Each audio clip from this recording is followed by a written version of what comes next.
مصطفى حتى الدقيقة 41.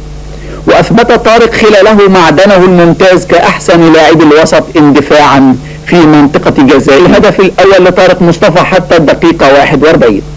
وأثبت طارق خلاله معدنه الممتاز كأحسن لاعب الوسط اندفاعا في منطقة جزاء منافسيه. وأضاف الصغير طارق السيد هدفا جميلا في منتصف الشوط الثاني. ولم يكن هناك أي داعي لاعتراضات لاعبي المنيا على هذا الهدف بدعوى تسلل وهمي، لأن الهدف صحيح 100%، وقرار الحكم ومساعده ناضج تماما. ولم يكن هناك أي داعي لاعتراضات لاعبي المنيا على هذا الهدف بدعوى تسلل وهمي، لأن الهدف صحيح 100%، وقرار الحكم ومساعده ناضج تماما.